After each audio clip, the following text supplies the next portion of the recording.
applications for naturalization and repatriation so that we could identify who was willing to participate in this reinstated Hawaiian government. Okay? A lot of people don't understand that in order to be a nation, you got to have a distinct population. That's one of the requirements, you know, and many of our organizations out there sort of overlook that. Okay, I mean, we all may be out there talking sovereignty, but we need to understand what elements is necessary to even establish a sovereignty. And one of it was that we needed to identify who in Hawaii would be willing to become a citizen of that reinstated nation. So we ran a citizenship drive since March 13, 1999, and we are continuing that drive. In the meantime, we conducted a nationwide elections that was conducted on November 6th of 1999. And we did that because those that participated in the reinstatement process realized that in order to get fair representation, we would have to open up the doors to those that became citizens of our reinstated government. When we initiated the process, you got to realize that who has the powers to bring back a nation? I think in Hawaii, that's the reason why we have a special status, a unique status. And that is we have Aboriginal people who still exist in Hawaii. The Congress called them Native Hawaiians. Some people call them Hawaiians. I believe the proper name for them is Kanaka Maoli. So as Kanaka Maoli, we have an Aboriginal right, which supersedes indigenous right. So if the Aboriginal people come back and say, listen, we would like to continue to bring back our de jure government, then we will exercise this right. And this is what took place over the last 2 years.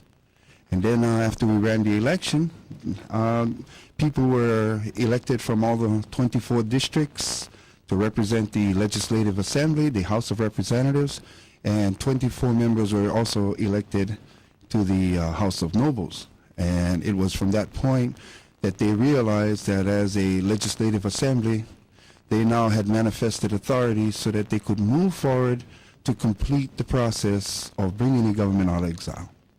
So what they did was they began to prepare for a constitutional convention. They had 3 conferences prior to the convention, and the conference was set so that we would be able to bring our nation and its laws now out of suspension. Okay? People don't realize that when a country gets overthrown, what happens to the laws of that country?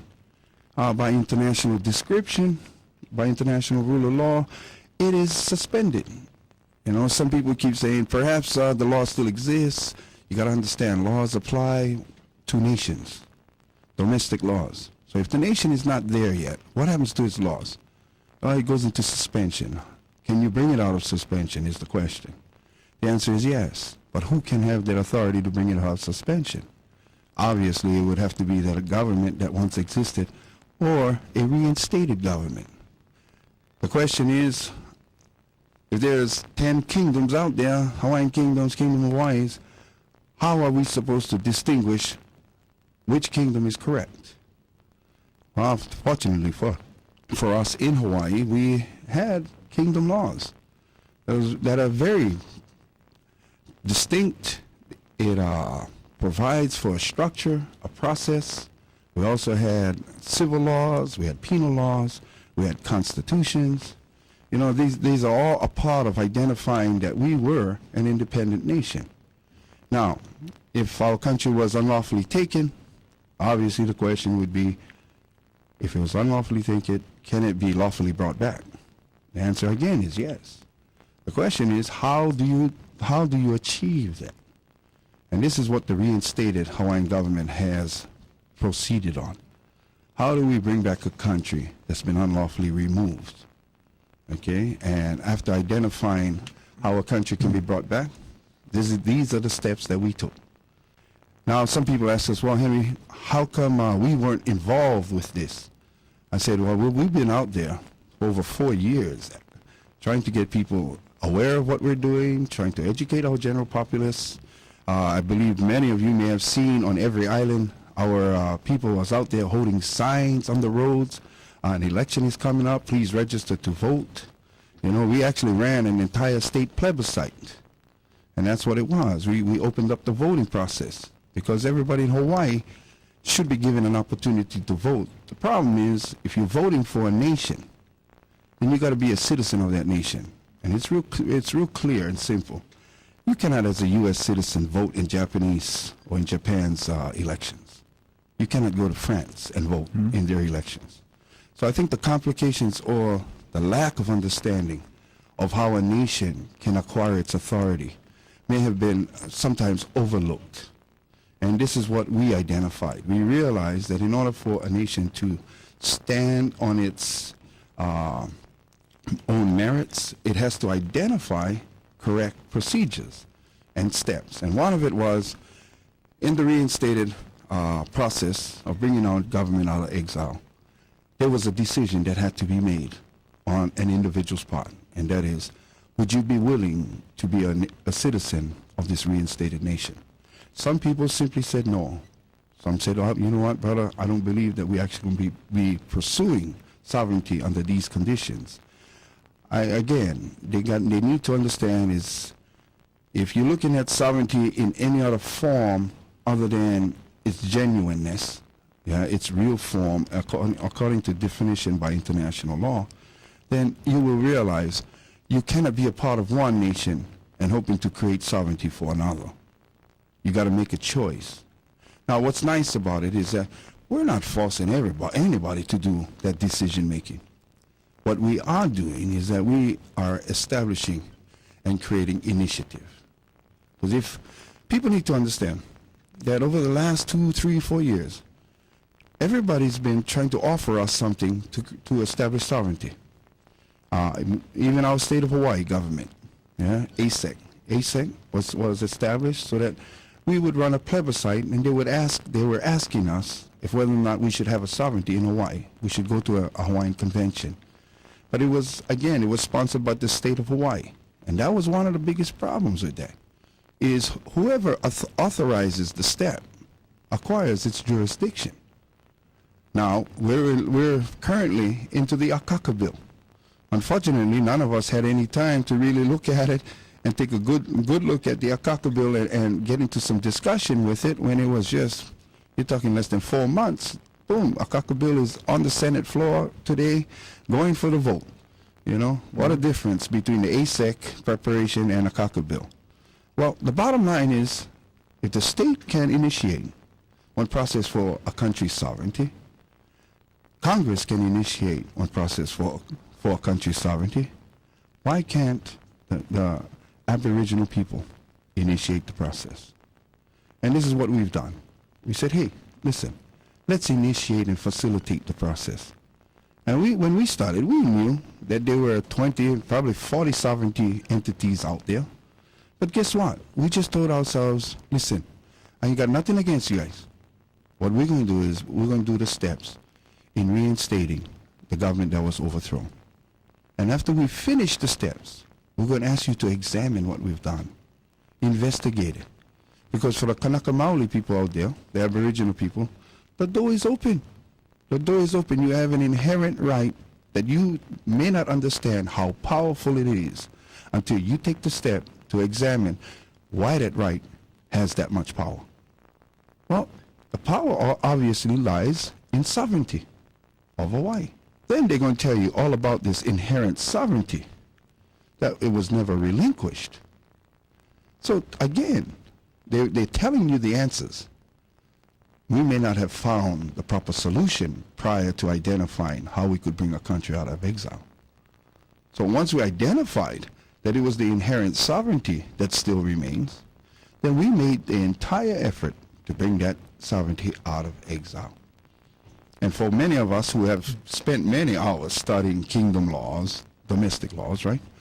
I truly believe that their intent is to bring back the kingdom. It is their intent. I can see it clear as day. The question is, we need to resolve a problem that we created. And that is, the inherent sovereignty is the one that reserved the right. It was the inherent sovereignty that was injured. And it should be the inherent sovereignty that should be reinstated. Because what comes with the reinstatement of an inherent sovereignty is the right of political authority. It's the right of sovereignty. What governing body or what political entity can bring that sovereignty back? Who has the authority to do that, and what legal instrument is used? I believe I shared that earlier, and that is the Kanaka people of Hawaii, the Kanaka Maoli. You have an inherent right by birth. You were identified to a nation. Nobody can take that away from you. Unfortunately, the Akaka Bill is making that attempt today to change that birthright inherent identity to Native American. But nobody can take away that identity from you. That's the authority. When you hear that the people possess the power, the question is, how can this power in Hawaii work for the Kanaka Maoli people? Obviously, it's understanding that the inherent sovereignty was initiated and controlled by Kanaka Maoli.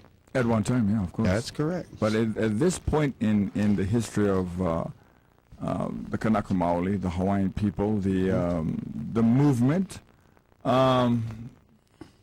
we talk about, when we use the word recognition, by what authority do you establish or reestablish a kingdom nation that is recognized internationally? And isn't that the goal also? That's the authority. Is the international law that you're talking about. Well, maybe you may not fully understand it. International public law. That's the authority. You're going to base your process and your applications on international public law. Okay, what is the process? Let's take this call for a second. Henry Noah with us, and I'm glad Henry could make it today. It's been a while since we talked about this side of the self-determination movement and the sovereign movement as well. Good afternoon, you're on the air. Aloha. Hello. Hi, my name is Carl from Papakulea, and I would like to ask Henry Noah 3 questions if I can. Certainly. Okay, the first one is, I would like to know what makes you the lawful Hawaiian government. The second one is, by what authority can you do this? And the third one is, what separates the lawful Hawaiian government from all other sovereignties? Okay, what makes us the lawful Hawaiian government? When we reinstated the process, what we did was we used the Aboriginal right, Kanaka Maoli right, to reinstate their nation. So what happened was we were able to gather 24 Kanaka Maolis from districts that were represented in the government prior to the overthrow. And these Kanaka Maolis came forward, and they simply said that I will represent our nation in the reinstatement process, and I will represent that district. Okay, and you asked me by what authority? We received the authority by several ways. One, by inherent rights. Okay, inherent right is an authority that individuals possess in their various countries. And that right cannot be taken from them unlawfully. And that right now, as an individual, when it's established as a nation, is extended into the nation. So as a Kanaka Maoli, the nation that existed in Hawaii possessed that right. Okay? And you need to understand that there's other authorities that will assist us, the Kanaka Maoli people, because these are authorities that have been agreed upon and accepted universally by other countries. I want you to picture this. How are countries supposed to discuss issues of sovereignty or violations to sovereignties if they don't have a common language to discuss it with? So this authority is about international public law, law of nations. It is the highest authority in nation-to-nation discussions and dialogue. These are treaties and conventions that have been established, and rules of laws over time immemorial. So we fall into that category because our ancestors was ingenious enough to move their country from absolute monarchy into constitutional monarchy, which was necessary for them to retain powers in the event that a country that was much powerful than them would take their sovereignty from them. In fact, I believe that the reinstatement of this government in 1999, March 13th, is the second time that Hawaii has been reinstated. This is not the first. In 1843, our King Kauikeauli used law of nations and the fact that he had put his entire nation under cognizance of law of nations. He's clearly pointed that out.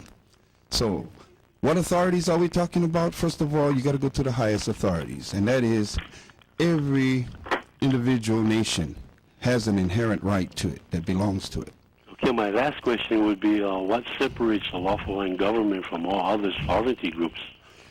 You know, that's been a question that I've pondered for years. Now, let me ask you a question. This is a question that involves a decision of law, and that is, if tomorrow we were to read in the newspaper advertiser and it states, we are currently looking for the owners of 2 acres of property fronting Waikiki Beach, and we read it and we say, gee, obviously the state don't know who owns the property, and they're asking us to come and identify who's the owners. So it states also that, please show up tomorrow at the Bureau of Conveyance to identify yourself, and we all go down there and there's 100 of us standing in line, and we're all looking at each other saying, well, somehow, some way, these people are going to have to determine who is the claimant.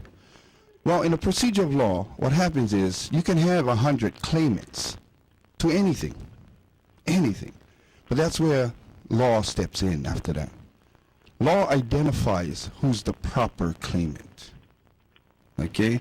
Now, being a proper claimant, all I'm stating to the people is that, listen, a government was overthrown, its domestic laws is intact. We initiated the process to reinstate that government. So we followed the structure of that government so that we could establish the foundation of what our reinstatement process is about. Okay, so I truly believe that recognition right now by international studies and international research, countries or even courtroom system, especially here in Hawaii, that I've seen the decisions by the state Supreme Court, the question that the opinion has always been, where is your government? Where is your government? Show us your government. And I think what we need to understand is that in order to be recognized as a sovereignty, you need to have these offices up, functioning, and competent enough to open up dialogue and knowledgeable enough to continue the dialogue to acquire recognition. Okay, so in our process, it started with the inherent right of our Kanaka Maoli people, and then it moved toward the qualification stages, and that was we began to build a population.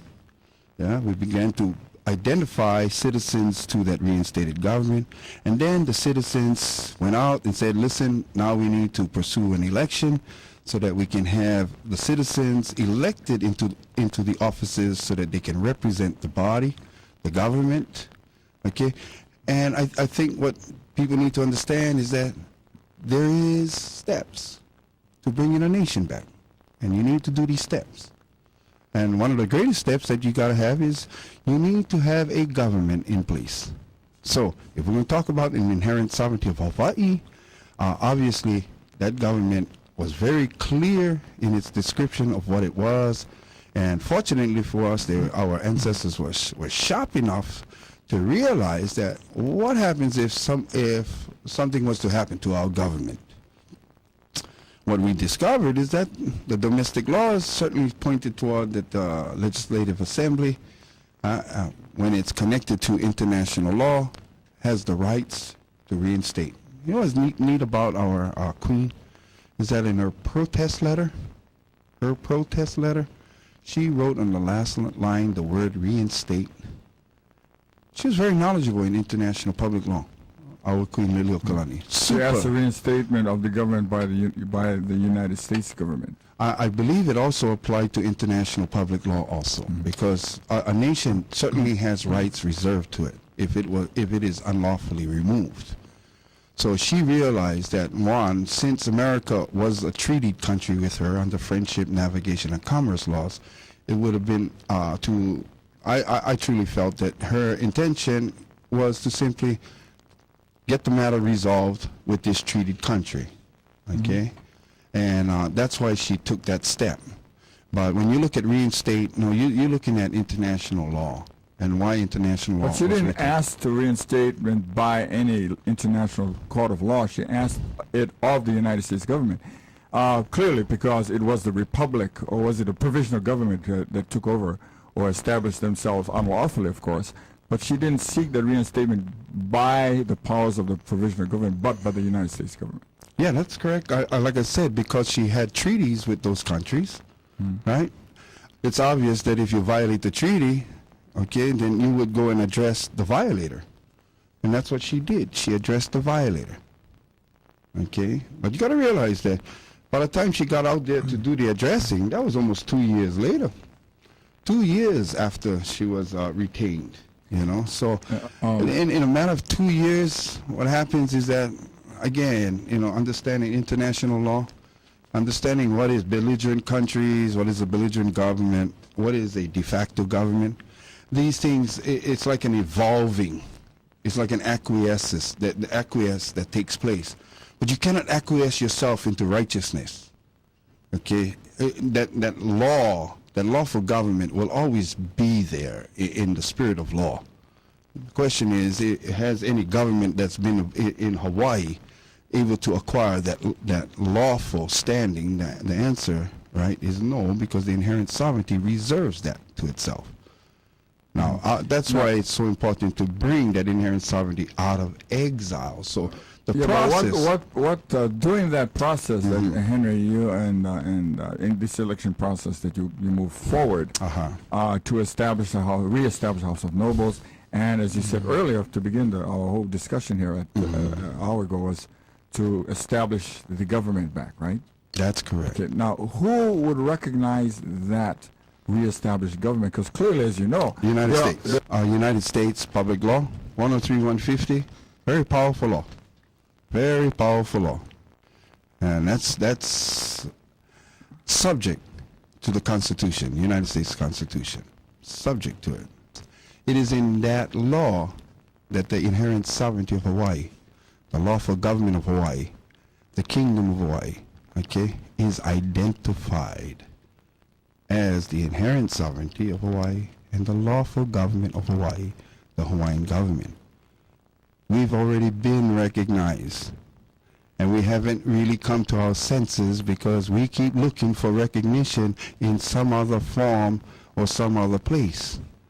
The recognition is in the nation. It's there. Even America, when recognized that, we have to learn how to bring that inherent sovereignty out of exile.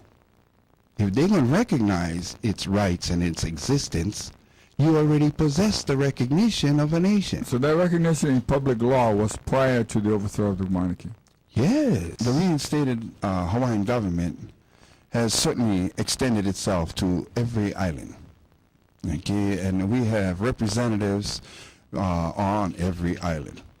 And they have done a great job in educating the people to the rights of a nation is reserved if it is unlawfully taken. Now, what we've figured out is that if it has been unlawfully taken, perhaps we can unite together and reestablish our rights so that it will now work for us. You know, let me give a quick rundown on how I felt about Rice Cayetano. I'm going to tell you straight. When I was out there, I told everybody Rice going to win. They didn't like what I said at times. But you know why I told them that? It was a constitutional question. And as far as us, American Hawaiians, those that have U.S. American Hawaiian citizenship, you fall under the boundaries of the United States government law. And that's the reason why I kept stating that I believe Rice will win, because it was a constitutional issue. It's a citizenship issue, guys. So as we were out there, we were very, I guess, looked at as the right-wing radicals of the sovereignty movement, because you were asked to do an application to remove your U.S. citizenship. Many of our Kanakas didn't want to do that, and now what has happened is that these latest developments is clearly pointing to our Kanaka people. Listen, as long as we're going to remain American citizens, then these decisions will always be, or they will be going against us, even in the future. Okay? And some are saying that the Akaka bill will help us. My experience over the years as a Kanaka Maoli is I yet to see the federal government extend that help to honesty. So I don't know if whether or not the Akaka bill will be our savior or not. I do know one thing, is that as a Kanaka, a Hawaiian, we have rights reserved to us in our nation. So perhaps we should bring our nation back and have our nation discuss these issues with the highest authorities in America. If you think, or anybody thinks, that what has happened with the Cayetano rice issue, and also what the state Supreme Court has said about the legalities of OHA, and who can run for OHA and who can vote for OHA based on American law, then what is so unusual to take those same legal standings back to the overthrow? That is a legal question also. That if it was illegal under the Constitution and under the laws of America that OHA was illegally voted for and illegally established, then so was the overthrow illegal under the same rules and laws of that very same Constitution. I would like to see that happen.